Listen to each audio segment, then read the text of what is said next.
accompagné à l'aéroport. Le roi de Bahreïn était arrivé mercredi en Égypte.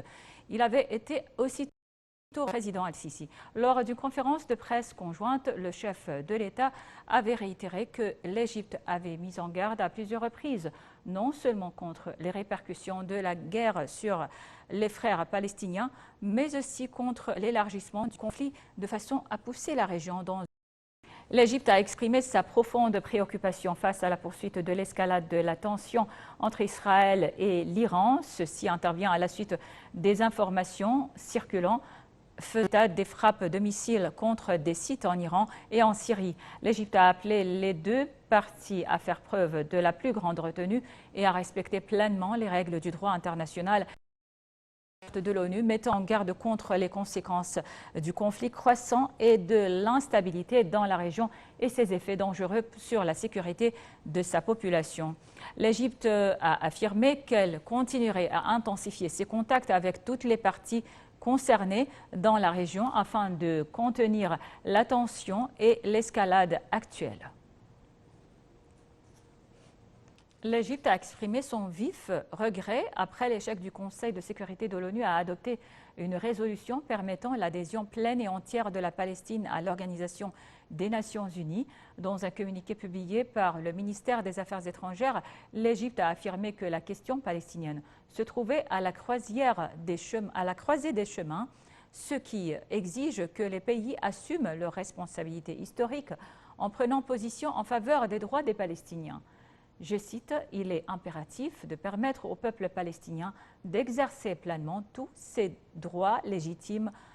Fin de citation du communiqué.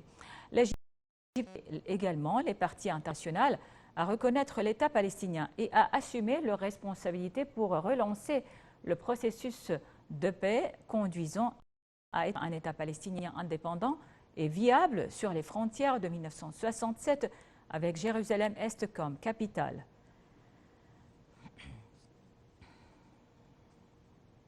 L'Égypte poursuit toujours ses efforts en vue de garantir l'acheminement de la plus grande quantité d'aide humanitaire vers la bande de Gaza à travers les points de passage de Rafah et de Karm Abou Salem. 60 camions d'aide sont entrés aujourd'hui dans le secteur via le terminal de Rafah. 22 autres camions chargés d'aide alimentaire et humanitaire sont aussi à de Gaza à travers le terminal de Karm Abou Salem. 4 camions citernes transportant du gaz et 3 camions du diesel sont également entrés dans le secteur à travers le terminal de Rafah qui a en outre reçu 26 blessés et 66 accompagnateurs.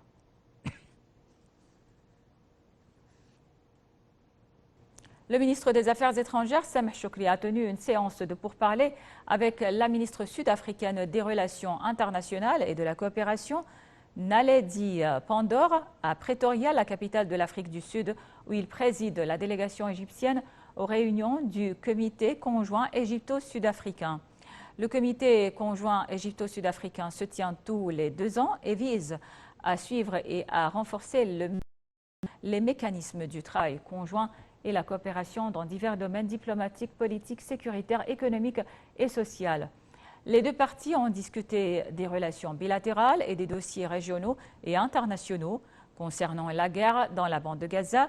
Le chef de la diplomatie, Sameh Shoukry, a réitéré le rejet total de l'Égypte de toute opération militaire dans la ville palestinienne de Rafah et la nécessité d'un cessez-le-feu immédiat et permanent à Gaza et de garantir l'accès complet et sûr de l'aide humanitaire sans aucune entrave.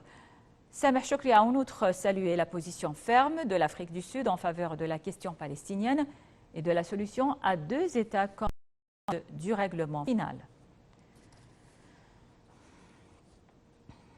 Et dans le cadre de leur présidence des travaux du 10e round du comité conjoint égypto-sud-africain, le ministre des Affaires étrangères, Sameh Shoukry, et la ministre sud-africaine et de la coopération, Naledi Pandor, ont signé plusieurs accords et mémorandes qui mettent en relief les intérêts communs des deux pays.